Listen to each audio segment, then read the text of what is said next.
Hello, hello.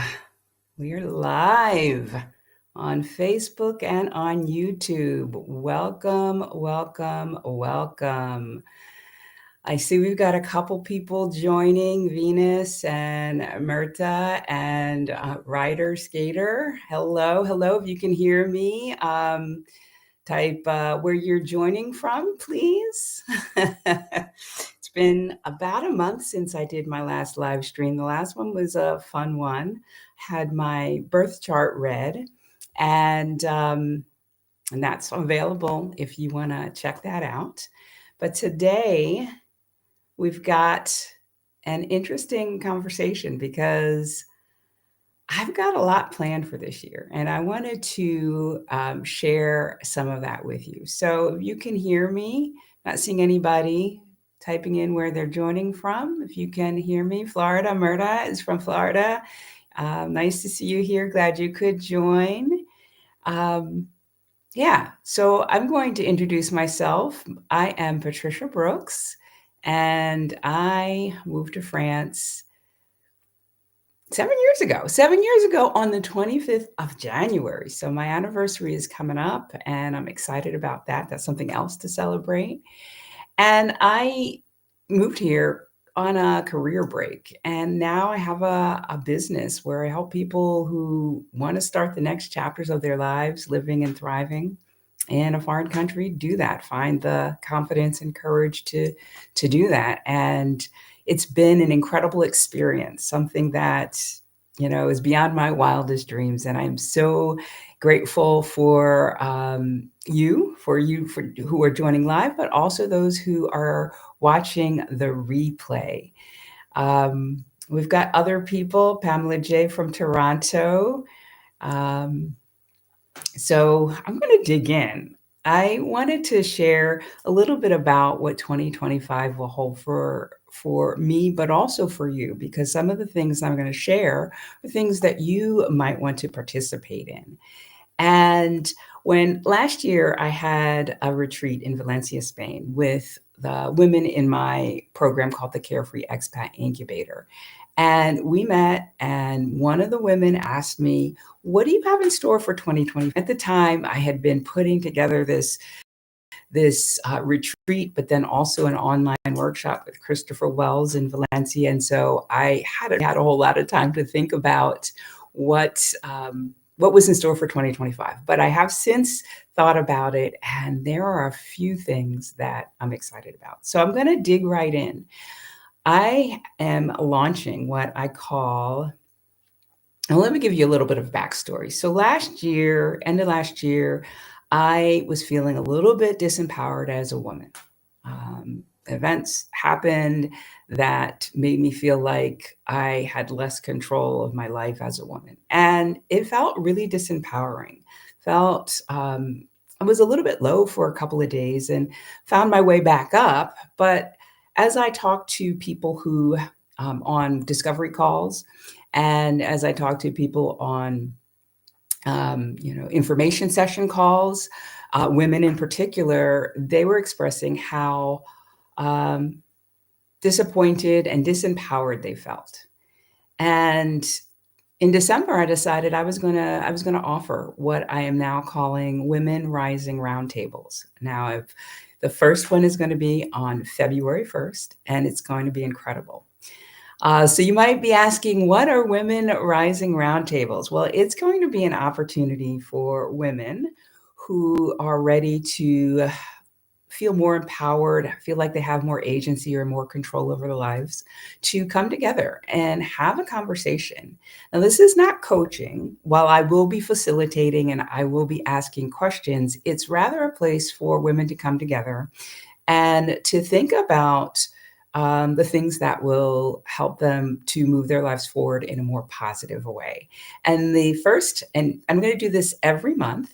And so every month there's going to be a different topic. And the first topic is going to be, or is, reinventing yourself and how that helps you to feel more positive, more in a charge of your life. And so, as I said, while it's not coaching, I will be facilitating, I will be asking questions. It'll be a place for you to not only write down your thoughts, but also to speak those thoughts so that you have a sounding board. A lot of times when we are, we've got some ideas in our head, um, they just swirl around there. If we aren't speaking them aloud, we don't have somebody to kind of hear them, we can get really overwhelmed. And so this is an opportunity to do that, but also to hear what is on other women's minds, how they feel more empowered or what they're considering to reinvent themselves so that they can feel like they have more agency in their lives. So it's going to be a safe space. It's going to be an intimate setting of the first go around. It's going to be 12 women, and there are still 7 spaces available. So if this sounds like something that you would be interested in taking part in, you can check out the web page for more information, and I will go ahead and put the that information. You can go to thecouragecatalyst.com/roundtable. And I can put that in the chat as well. So I've shared a little bit about that. I've gotten some people to sign up. What are your thoughts about that? Are you excited about that? Any women out there ready to kind of explore ways to reinvent themselves or feel more positive? Let me know. Let me know in the comments. And it's, let's see, I'm not sure. I'm getting an error message. Here we go. thecouragecatalyst.com/round table. All right, so there's that. All right, so that's the first announcement. And as I said, it's something that is brand new, but it's something that I know it's going to be an amazing experience. Now, I'm going to continue doing the things that I was doing last year. Like, I'm going to continue with my YouTube channel and bringing you great content, live streams, and all of that. I'm going to continue with the Carefree Expat Incubator Program, which is an amazing group of women by invitation only. If you are serious about making a move abroad, if you're a single woman and you'd like support before the move, but also after your move, that could be something that you might enjoy. So you can go ahead and book a discovery call, and we can talk about what it entails, if you're a good fit for the program, and you can schedule that as well. So that's something I'm going to continue. I'm going to continue the information sessions, all of that. All right. So that the newest thing I'm offering is that Women Rising Roundtable. But there's more, because in October, when I had the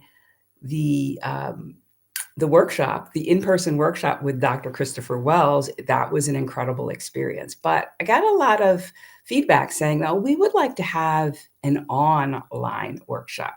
Are you going to consider doing an online workshop with Christopher?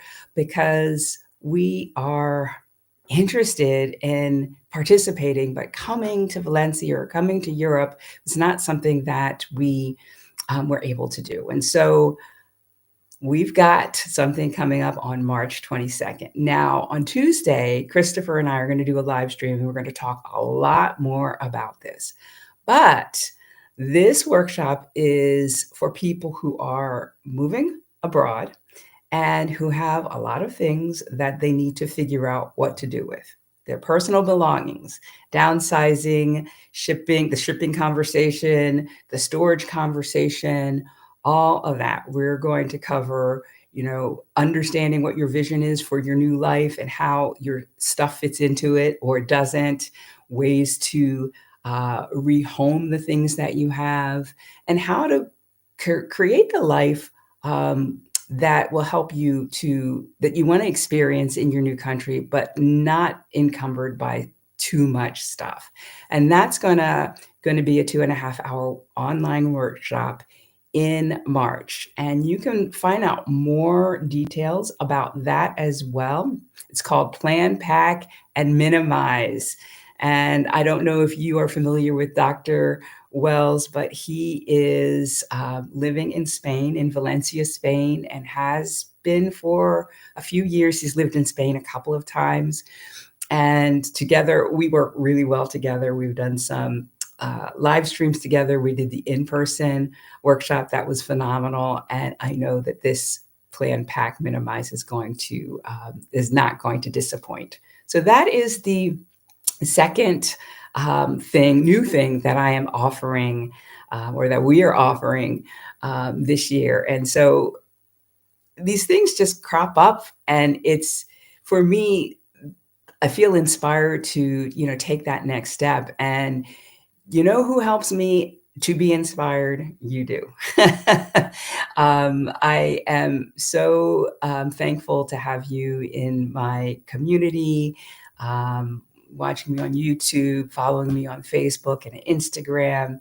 And it is, like I said, I feel so honored to do that, to be able to do that. I've seen a couple more people join, and a question as well. So we're going to tackle questions. Well, I'll tackle this question. We've got Mackie Samuels, I guess. Am I pronouncing that correctly? I hope I am. Hi, Patricia. How can expats establish a sense of community when relocating to France from the USA? It's a process. That's the first thing I will say. And I think it's twofold. One way that you can create a sense of community is with an English-speaking community, like of other expats. That is one way, because you won't necessarily have the language barrier. And that's a community that I have tapped into here, but that was kind of secondary for me. When I moved to France, I really wanted to get fluent with the language. And so I kind of focused on the language skills and meeting French people and working to practice with that. And I think that the thing that has helped me to establish a sense of community is being a part of the community. Like every day I go on a morning walk and I pass the same people. I go through town, I see the same people. Some people, I haven't done this, but some people say that going to the same shop every day is a great way to build community, because they're the same people are having their morning coffee, and they're conversing, and that builds community. But the one thing I want to say is that it is something that takes time. If you're living someplace for 6 months or a year and you are expecting to have the kind of community that you might have where you are now, you need to give it a little more time, because making inroads with people who already have family and friends here, who maybe, if you're working on the language, that will need to improve before you feel like you have a sense of community with French speakers, or whatever country you're moving to, whatever language they speak. So, but I think the key is to put yourself out there, know that you're going to have to make an effort, and do activities that you enjoy. And I hope that answers your question, Mackie. Let me know if you need more clarification on that. All right. So we've got, let's see who else we've got. We've got La Dolce Vita from Italy. Thank you for joining.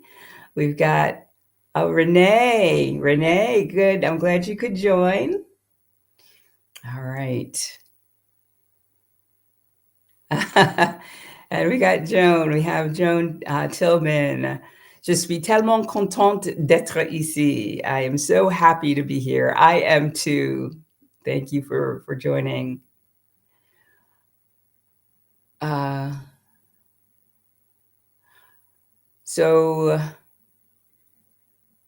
Okay, so I'm not sure which live stream you jumped on, but you're on the right one. So you're planning on paring down your belongings, so that workshop might come in handy for you as well. And if you're interested, let me type in the website for that.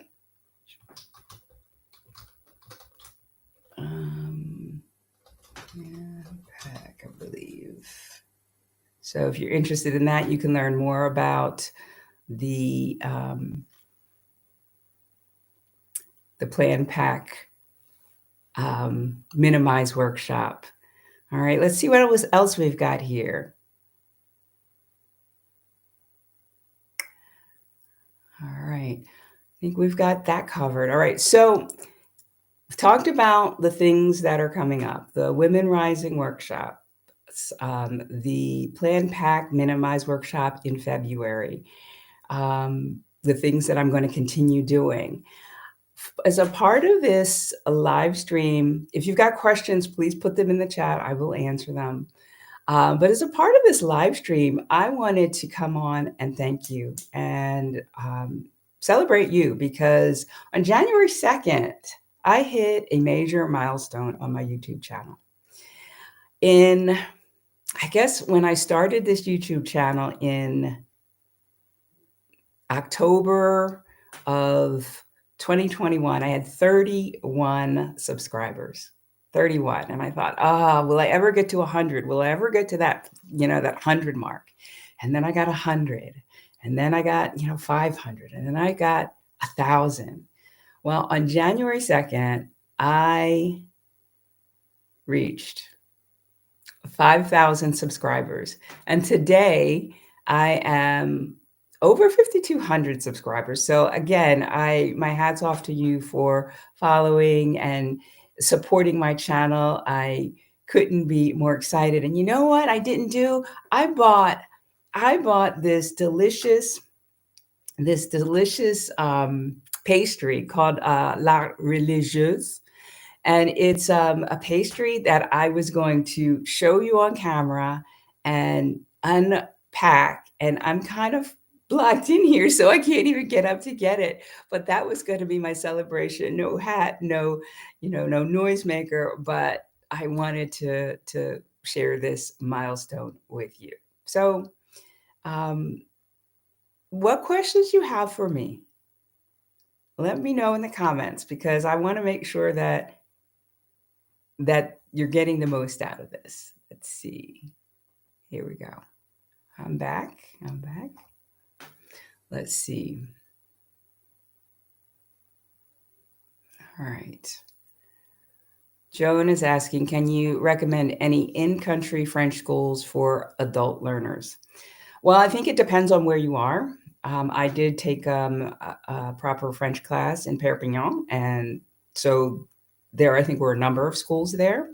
One of the places that people are taking or learning French is Alliance Française. And you can find schools or French classes with Alliance Française. I'm putting it in the chat. In lots of different countries in the US, there are branches there, but also in France. So that is, I guess, one place that I would definitely check out first. And then depending on the city that you're going to, I would check to see what schools are available there and research those and get some information, because as I said, I did take a class in Perpignan. I did attend one school, but I think it's really a matter of you kind of vetting the place and seeing what you are interested in doing. But I've heard really good things about Alliance Française. All right. Let's see. Oh, hi, Linda. Linda in Nice is here. Glad that you are here. You just recently moved, and a couple of months ago. How's it going? How's it going in Nice? Renee says, congratulations. So happy for me. Yay, me too, me too. And Merida says, good things come to those who wait. Congratulations, Patricia. Thank you. Thank you. Yes. So, this is not going to be an extended live stream if there aren't any questions. I'm not a big talker. I will say that this year is speeding along, already in the third week of January. And I'm looking forward to all that is coming up. This quarter is going to be full of, well, the new things I'm doing, the Women Rising roundtables, that March pack plan minimize retreat. That's going to keep me busy. And also, I still have slated, still on the calendar for me to take the DELF exam in March, although I'm a little bit hesitant because even though I've decided to take a lower level, the B2 level versus a C1, which really is probably a big stretch for me. I just came from a French class and we had a little bit of oral practice and I was not very good. And so it wasn't too encouraging, but I still have a little time to get the kinks out. And I I really want to get this test behind me so that I can focus on other things. So I'm going to work so hard to make the March date happen. So hope that won't slip. I'm going, as I said, I'm going to do my best to make it happen. Let me see what other questions there are. Let's see.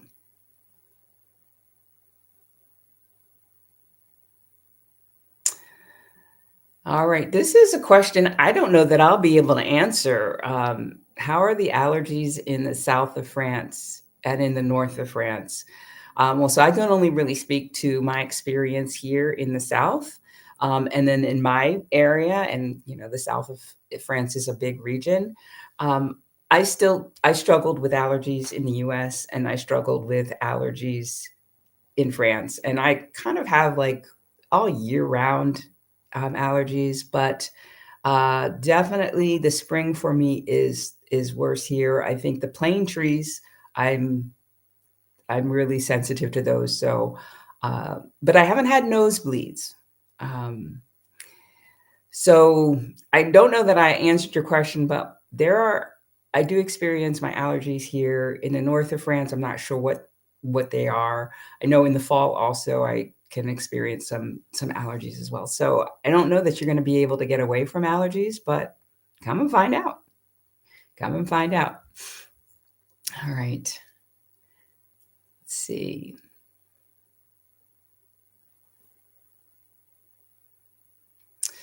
Let's see. Question.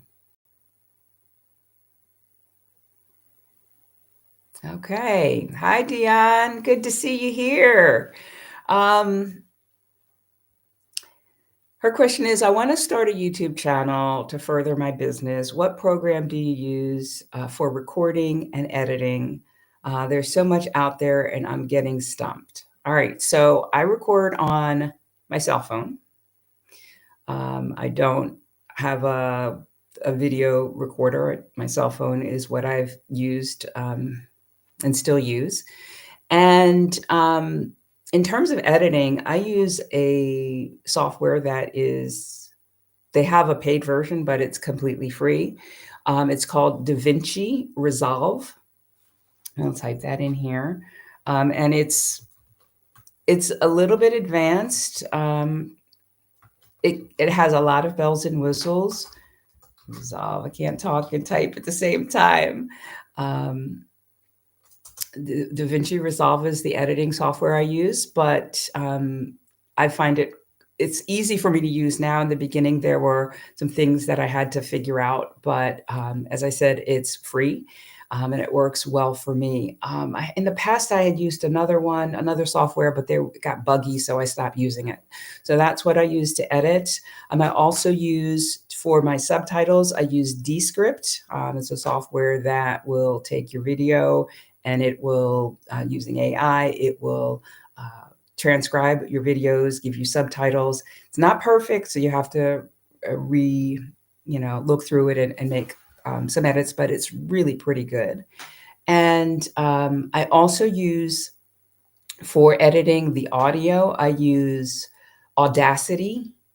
I use a PC, so Audacity is a free software as well. I hear that GarageBand, I think, if you have an Apple, is good, but I don't have any experience with that. So, yeah, DaVinci Resolve is good. Audacity is good. Descript is good. Hope that answers the question, Dion. All right. Let's see what else we got.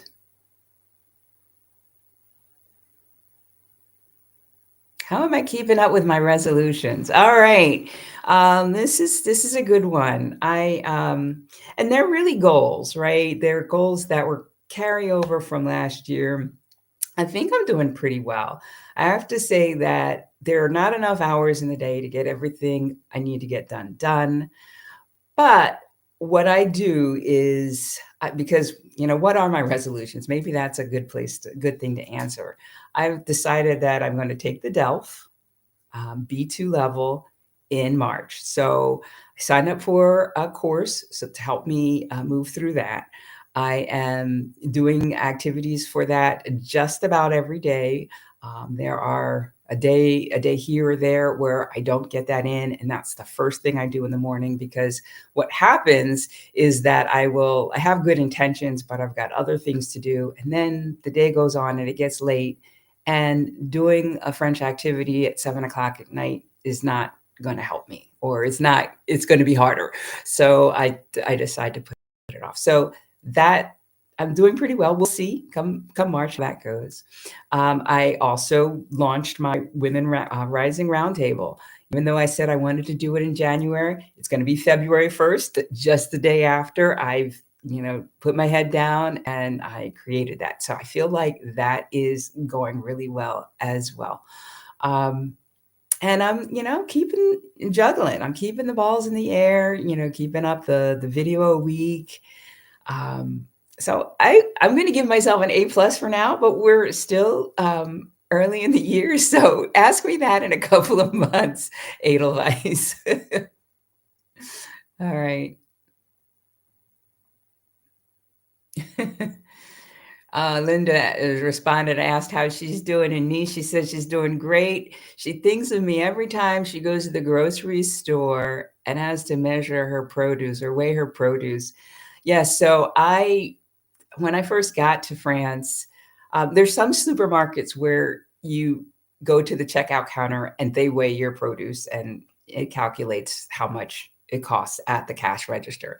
And then there are other supermarkets where they have scales that will label and that will print out labels, and you have to weigh them in the produce section. So while I went to one grocery store that had the scales in the produce section, and I didn't know, and I was brand new here in France, and I put all of my things on the conveyor belt, and the woman gets to my apples or oranges or whatever I had, and she's like, "There are no labels on these," and I'm like, oh, and of course there was a line behind me. So, yeah, I'm glad you learned from my experience.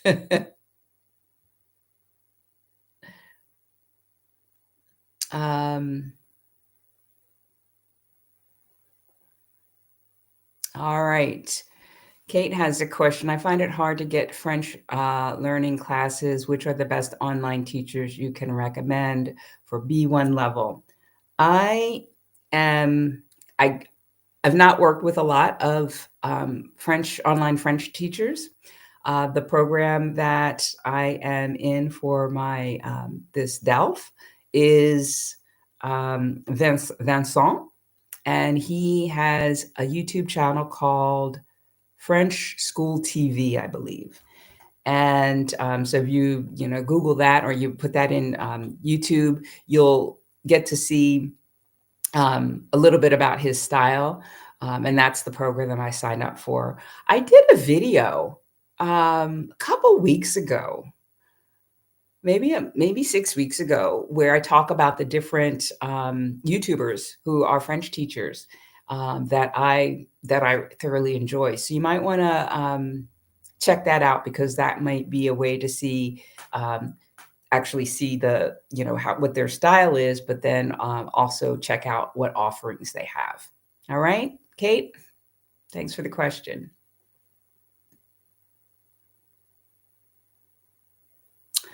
Will I continue to send reminders for live streams coming in the near future? Yes. So Tuesday, there's going to be a live stream. You can go to my YouTube channel, click on the live tab, and you can get a reminder for that live stream that's coming up on Tuesday. That's the one with Christopher Wells and me, and that will give you a reminder. YouTube will send you an email, but I will do my best to always send an email prior to the live stream, so that you have a heads up. And if you can't join live, I love that you can join live, because you can ask questions, we can interact, we play off of each other's energy. But if you can't watch it live, there's always going to be the replay as well.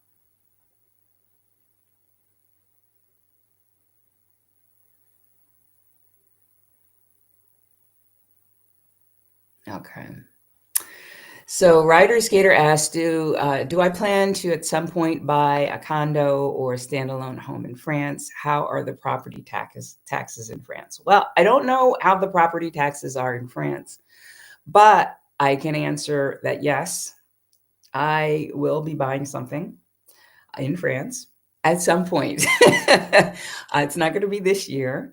Um, I have to save, because I understand getting a mortgage here in France is challenging as a foreigner.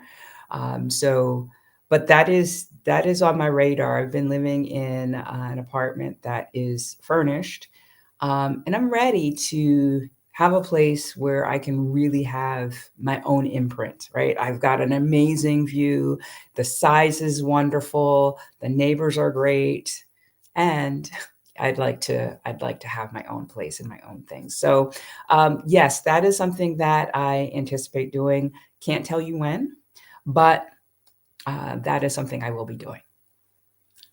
Thanks for the question.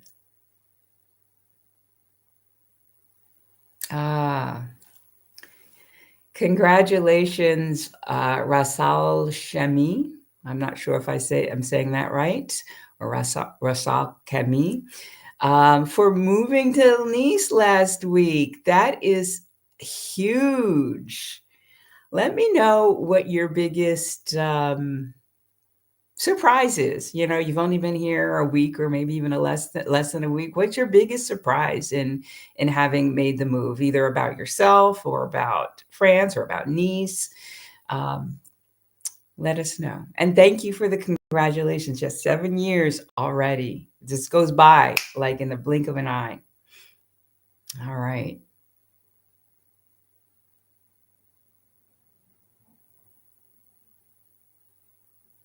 All right. Old Bad Guy says, sorry, I'm late. No apology necessary. I looked into taking the B1, and it would be Delph.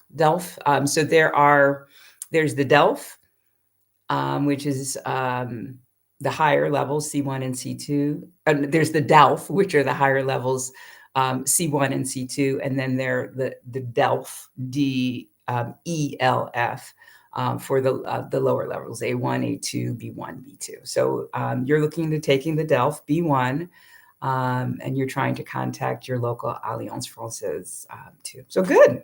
I think that's a great place to start. Absolutely. Bon courage.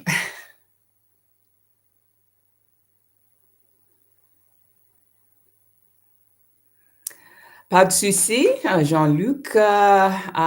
J'espère que tu peux m'entendre un petit peu, mais sinon, je parle un petit peu français pour toi en ce moment-là. D'accord? Merci pour être là.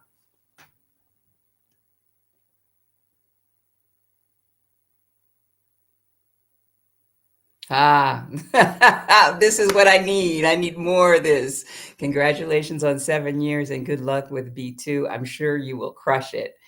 That's my goal right now. Yeah, but with a little more practice, absolutely. Okay, so here's a recommendation. Tamika M says, Preply, I've been with my teacher for almost 2 years. Amazing. I think Preply is a service where you can, find what is it, a tutor to help you to, with your language. Um, and so I think with that is finding the right person. Correct me if I'm wrong, Tamika, that's the kind of service that is. I'm glad that you're having luck with that. JD, thank you. Thank you. I appreciate that.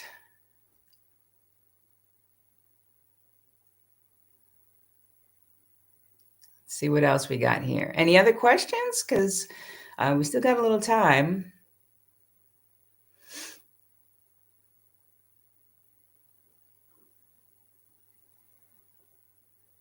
Okay, and JD is thank you, thank you. Is leaving for Limoges in March. Is going to be meeting for some with some realtors to view some listings. So have you decided on Limoges, and why Limoges? Because a lot of people struggle to figure out, well, first they struggle to figure out the country, but then once they figure that out, then they're like, but where in the country? And so um, what is drawing you to Limoges? I'm not familiar with the city.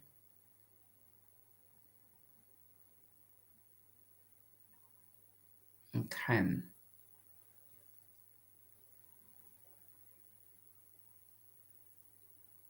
So the reason that, and Murda has this question for me, the reason I'm subjecting myself to taking another French test, this is nerve wracking. It really is.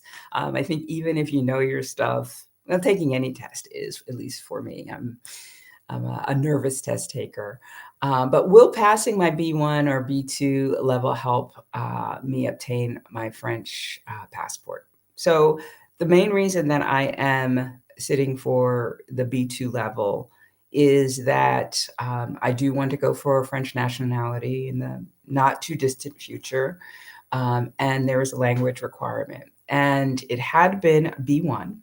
And 2 years ago, the French government sent me to take what's called the TCF exam, Test du Connaissance du Français, and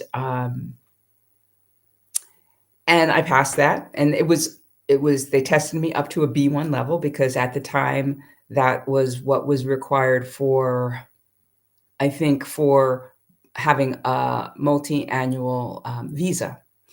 And I thought, oh, good. And it was also what was required for French nationality. But last year, I'm not sure if this is in effect yet or not, they raised the level. And so B2, I believe, is what is required. Not sure if it's in effect yet, but it will go into effect if it has not already. And so that's why I am sitting for that exam. I was going to go for the C1 just to kind of preempt having you take an exam yet again. But if I have to take it, if they raise it again and I have to take a higher level, I will be more prepared in the future. So I just need to do it step by step. So yes, the answer is yes. All right.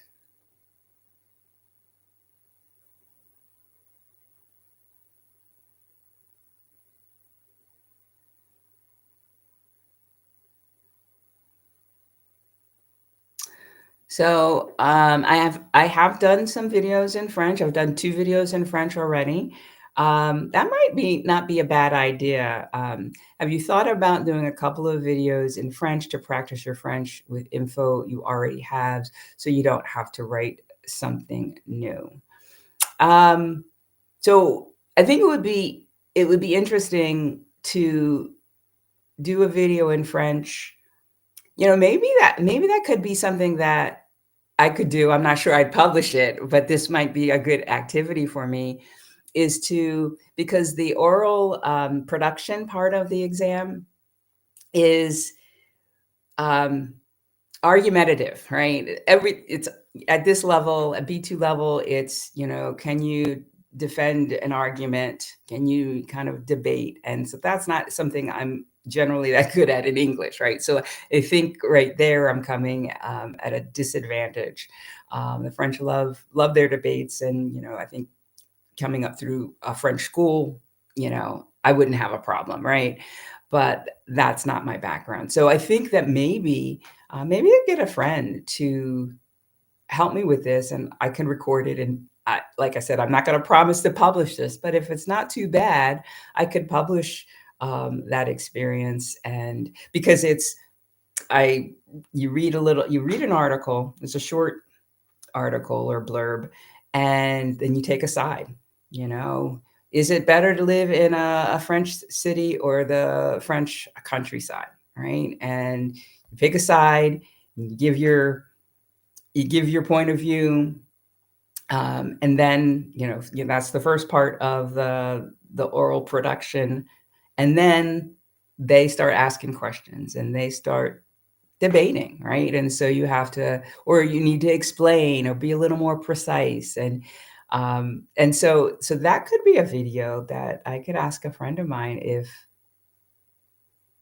they would be willing to do. But as I said, I'm not promising. This is not a promise to share it, but it would definitely be a good experience, good practice for me. And if it turns out not too bad, I could share it, or maybe a part of it with you. Thank you for the suggestion.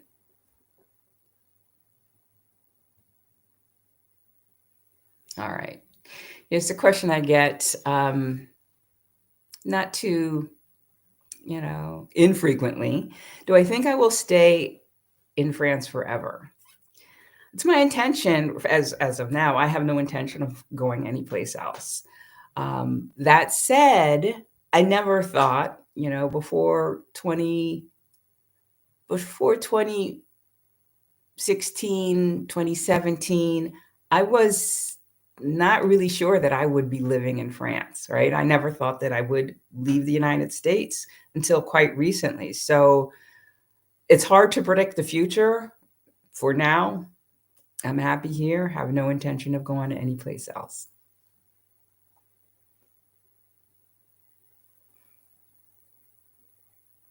Not sure what you're referring to here, Tamika, about finding the right match. Oh, yes. Yes, finding the right match for a teacher. Absolutely. Absolutely.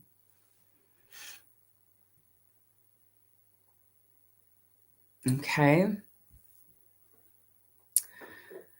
So Christopia has this question. We're planning to move early 2026. Would you recommend we start applying for visas now?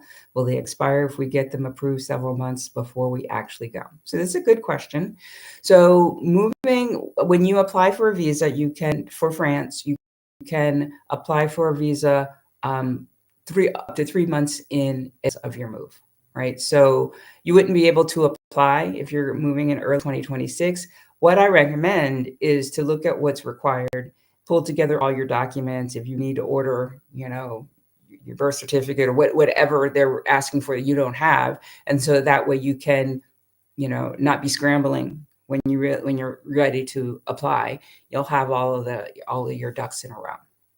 And then, also if there are things that you need to do, like if the visa I'm on is a profession liberal visa, so if you want to start a business here, you're going to need to do a business plan so you can start doing that in advance. But actually applying for and having the visa appointment is not something you can do too far in advance.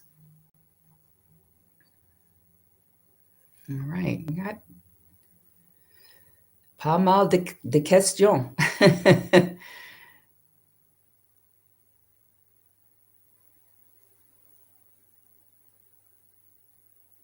Okay.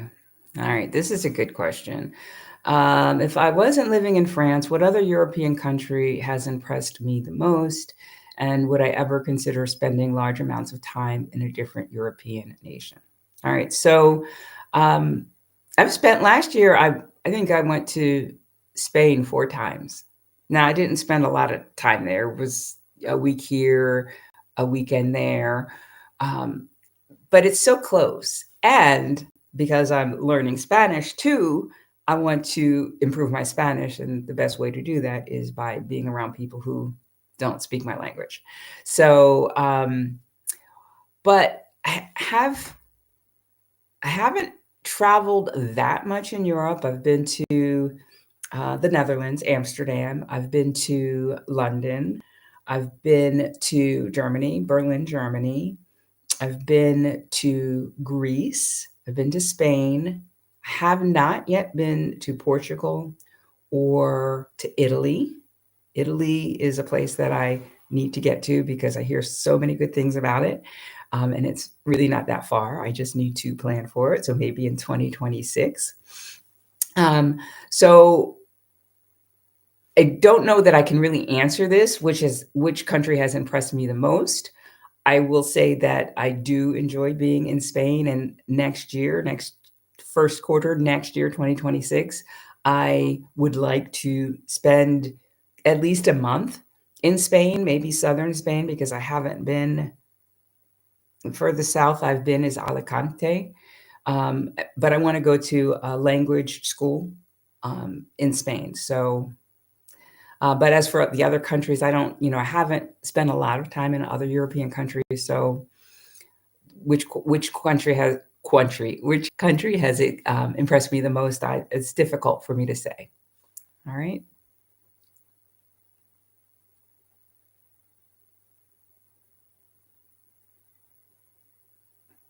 All right, here we go. Another congratulations goes to New Yorker in London 7. Thank you for your congratulations, and congratulations on your second month in Paris. Glad you are loving it. There's so much to see and do there. And you're saying you're loving it, even though it's a little gray and cold. I know that that's one of the challenges for winter in the north, but there's so much to see and do.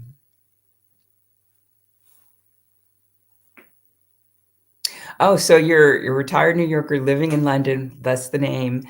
And so France might be the next step. Good for you.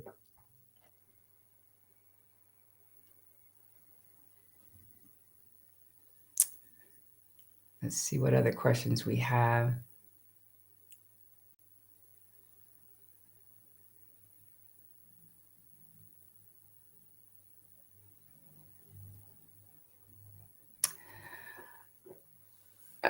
So the question is, would I consider a Q&A session that includes men too? So you're talking about the women's rising roundtables.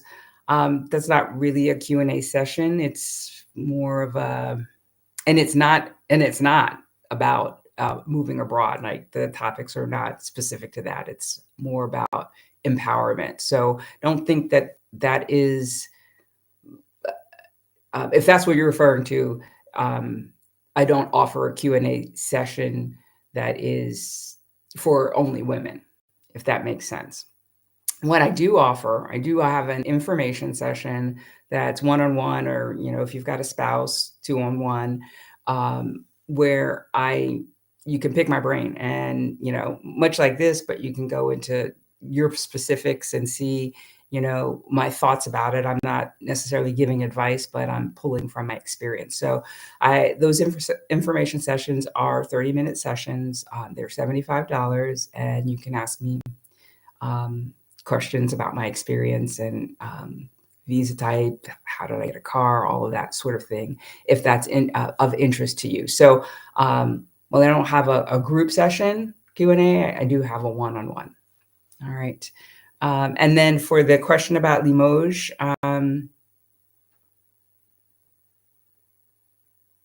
okay, there are 4 advantages: community, price, and transportation. I see 3. But yeah, well, good, because I know, people are always saying, "Oh, where should I move? Where should I move?" Limoges according to you, has good community, the prices are good, and the transportation is good. I wish you luck in finding a property there.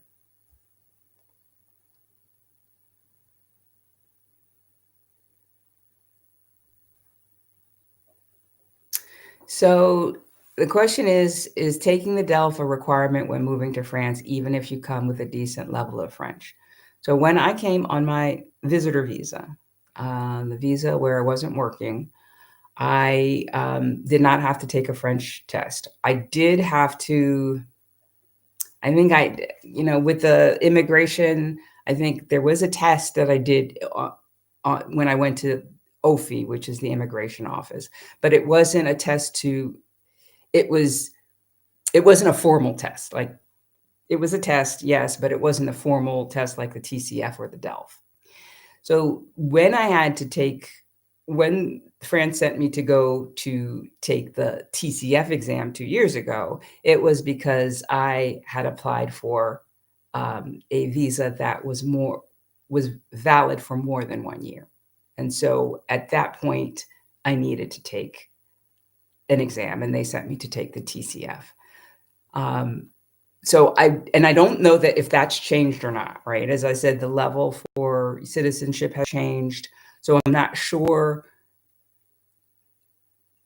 When I moved on the visitor visa, there was not a language requirement. Now there may be, and you definitely need to double check that, because as I say, things are changing. So sorry, I can't answer that definitively. I'm going to double check on that, but you should too.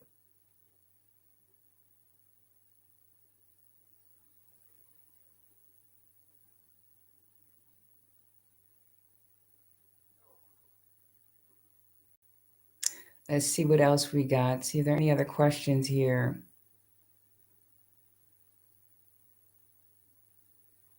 Christopia is an artist and a coach, and will be applying for the profession liberal visa also. Yep. And it was, to me, I thought it was straightforward. Definitely need to have my business plan together tight, with 3 years of projections, and actually worked with a woman who has a business called Start a Business in France, and I had her sanity check my business plan, and she gave me some pointers for making it even better. So good luck, Christopia, for when you apply for that.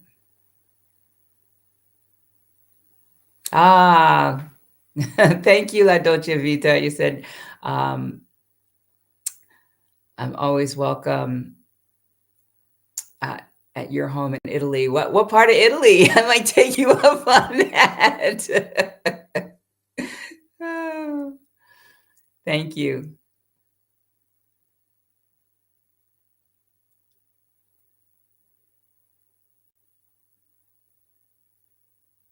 All right. I don't know. I don't know. Rider Skater has a good question. How is the dating scene in France in terms of being flirtatious? I've heard that the French are a bit more forward. Would you agree? I've dated, but more online dating than being picked up or flirted with in public. And my first year, I noticed people being flirtatious with me, but I haven't noticed that. And maybe it depends on where you are. I'm in a small town. I mean, I think a lot can go into that. Anybody living in France have anything they want to say about the dating scene in terms of flirting? Feel free to share, because that's all I got for that. All right. Any other questions before we wrap up? All right.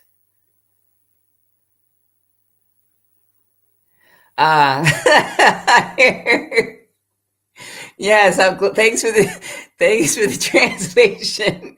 As I've put my Spanish learning to the side as I put my head down for the French. But yeah, it's the reason that I decided, I guess a couple, has it been 2 years since I started learning Spanish? The reason I started learning Spanish was because when I would travel to Spain, I would always have some sort of issue in a parking garage. And it was so frustrating. And, my French at that point was pretty good. So, and my English, of course, is good, right? But I didn't speak Spanish and I didn't speak Catalan because I'm in Catalan country here in northern Spain. They speak Catalan as well. So here I am in a garage, trying to get out of the garage and not understanding why it won't let me. I paid all of that and I can't communicate. And I'm so frustrated. And so this happened twice. And so I said, okay, once I get a solid foundation of French, I'm going to start learning Spanish so that I don't have to ask, "Oh, do you speak French? Do you speak English?" No, just just Spanish and Catalan and not be able to communicate. So that is why I decided I wanted to do that. And it feels good because I feel like having learned French, that has given me so much more confidence in the fact that I'll be able to learn another language. Now, it's taken me a long time to get to the level that I am in French. And so I know that, yeah, and my efforts aren't as strong for Spanish as they were for French, but I know that I will be able to improve and get to a level where I'm able to communicate and express myself and not feel that frustration that I felt. All right.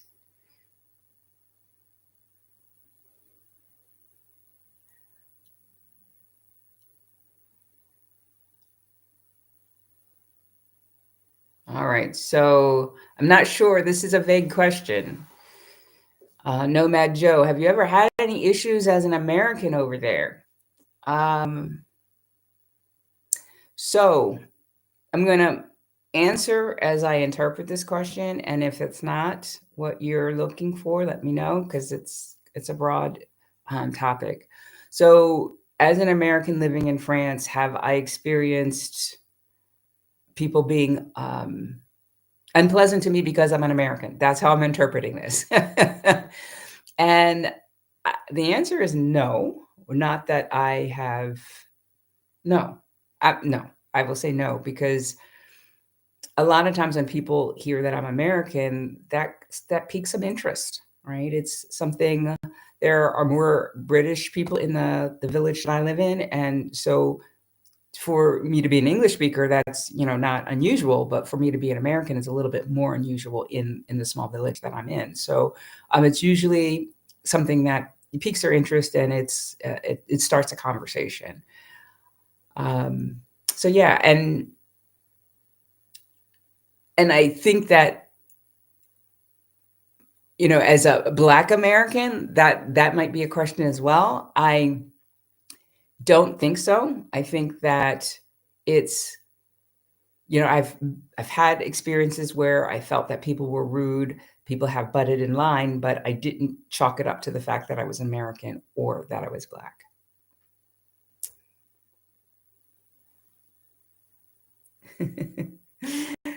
Patricia, you blushed.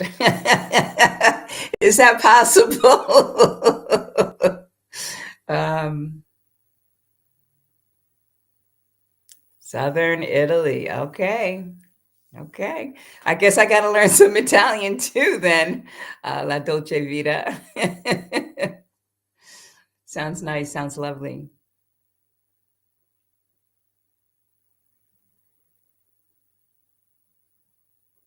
Yes. The fact that you speak Spanish will definitely help you learn French because I'm seeing that since I know French, I'm seeing there are things that help me with Spanish as well. And I was in my French class my first year here, and there was a woman who was Spanish, and she we'd have a quiz every now and then, and she would do so much better on the quizzes because she'd know words that I would never know because they were close.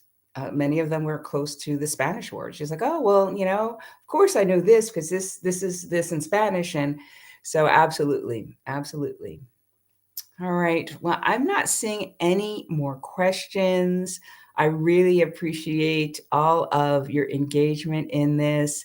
Again, if you're interested, if you're women interested in feeling more empowered and having conversations around that, the first Women Rising Roundtable is on February 1st, and there are 7 slots still available. So get your spot now, and you can go to thecouragecatalyst.com/roundtable to take advantage of that. If you're interested in learning more about how you can uh, plan, pack, and minimize for your move abroad, there's going to be that online workshop with Christopher Wells and me, March 22nd, and we're going to have a live stream on January 28th, where we're going to talk a lot about that and give you some tips on that live stream as well. And if you're interested in picking my brain a little bit more, if there are questions that you want to ask me, you can sign up for an information session, thecouragecatalyst.com/info session. And if you're looking for some help in moving through some blocks that you might have to making you move abroad, if you want to kind of shore up your mindset so that when you get to France, or wherever it is that you're going, because I help people who are moving abroad, generally in Europe, generally to Europe. But if you want to, strengthen your mindset or make sure that you are in a place where you will have that confidence to thrive in your new country, then you can schedule a complimentary discovery call by going to thecouragecatalyst.com/future expat. All right. I think I've covered all of my bases with the things that I offer. Once again, I want to thank you so much for your support and getting me to 5,227 subscribers and counting, for your participation in this live stream, or if you're watching the replay, I really appreciate you. So that is all I have for today. And I look forward to seeing you on the live stream on Tuesday if you are able to join. Take care. Bye-bye.